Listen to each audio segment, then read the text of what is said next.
আসসালামু আলাইকুম বন্ধুরা, কেমন আছো তোমরা? আশা করি অনেক ভালো আছো আর আমিও অনেক ভালো আছি তোমাদের দোয়ায়। তো আজকে নতুন একটা ভিডিওতে তোমাদের সবাইকে স্বাগত ও আমার বুক ভরা ভালোবাসা। তো দেশের এরকম পরিস্থিতির কারণে আমি অনেক দিন ভিডিও করতে পারতেছিলাম না, নেটও ছিল না, বাংলাদেশ থেকে নেট বন্ধ করে দেওয়া হয়েছিল। আর আশেপাশে এরকম পরিস্থিতি ছিল, ভিডিও করার মতো কারোর ইচ্ছাও করতেছিল না। বাড়ির আশেপাশে মারামারি এগুলো লেগেই ছিল। দেশে এরকম পরিস্থিতিতে আমার আর ফোনটা নিয়ে ভিডিও করার এরকম অনুভূতিটাই ছিল না। তো অনেক দিন পরে বৃষ্টিতে ফ্যামিলির সবাই ভিজতেছিলাম। তো এই যে আমার ছোট্ট মেয়ে, আমার হাজব্যান্ড বৃষ্টিতে ভিজতেছিল। তো বৃষ্টি দেখে আমি কি আর ঘরে থাকতে পারি, তো ওদের সাথে আমিও ভিজতে চলে গেলাম। দেশের এরকম পরিস্থিতিতে সব কিছু বন্ধ করে দেওয়া হয়েছিল। তো সেই জন্য আমার হাজব্যান্ড আজকে বাড়িতেই ছিল। আমার হাজব্যান্ডের আবার ইচ্ছে করলো আজকে বৃষ্টিতে ভিজতে। তো সেই জন্য ও সবাইকে নিয়ে বৃষ্টিতে ভিজতে গিয়েছিল। তো এখান থেকে আমার বড় ছেলেটা কোথায় যেন চলে গেছে, তাকে খুঁজতেছিলাম। এই প্রথম ও বৃষ্টিতে ভিজতেছিল এরকম আনন্দ করে।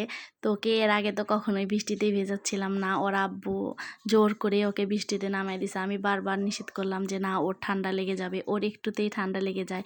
সেজন্য আমি না করলাম যে না, ওকে বৃষ্টিতে ভেজানোর কোনো দরকার নাই। তো ওর মেয়েদের তো আনন্দ দেখেও তো আর রাখতেই পারতেছিল না, বলো যে যা হয় হবে, চলো বৃষ্টিতে ভেজি। তো এই বলে আমরা সবাই বৃষ্টিতে ভিজতেছিলাম, অনেক আনন্দ করতেছিলাম।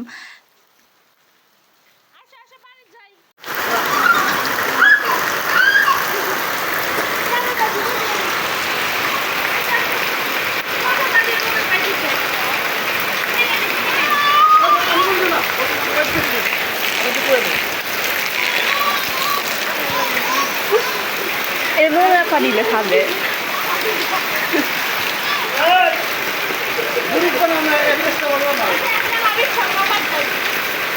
তো বৃষ্টিতে ভেজা শেষে মেন পার্টে চলে আসলাম রান্না করতে, কারণ দুপুরে তো খেতে হবে, রান্না তো করতেই হবে। তো রান্না করতে এসে দেখি কিছুই নেই ঘরে, ফ্রিজেও সবজি টবজি কিছুই ছিল না, কি রান্না করব। তো বাজারও বসতেছিল না, বাজার বসলে বসবে সন্ধ্যায়। তো এখন দুপুরে তো খেতে হবে, সেই জন্য ভাবলাম কি রান্না করা যায়। তো শুধু দেখি ফ্রিজে পটল ছিল আর ফ্রিজে কয়েকটা ডিম ছিল। তো মাথায় একটা আইডিয়া আসলো, চলো যাক, পটল দিয়ে আজকে নতুন একটা রেসিপি রান্না করা যাক। জানি না কেমন হবে, অনেক ভয়ে ভয়ে রান্না করতেছিলাম পটল দিয়ে ডিম ভাজি।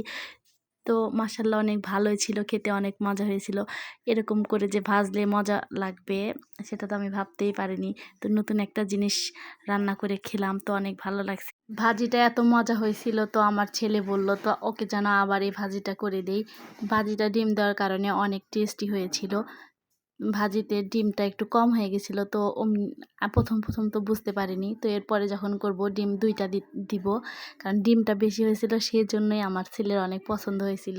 ওর যে কোনো ধরনের ডিম ওর কাছে অনেক ভালো লাগে, মাছের ডিম, যে কোনো ধরনের ডিম ওর যদি রান্না করে ওকে দেওয়া হয় তো অনেক, কোনো কথা না বলে ও খেয়ে নেয়। সেই জন্য এই ভাজিটা ওর কাছে অনেক ভালো হয়েছিল, ঝাল কম দিয়ে ভাজিটা করছিলাম, তো সেই জন্য ও খেতে পারছিল।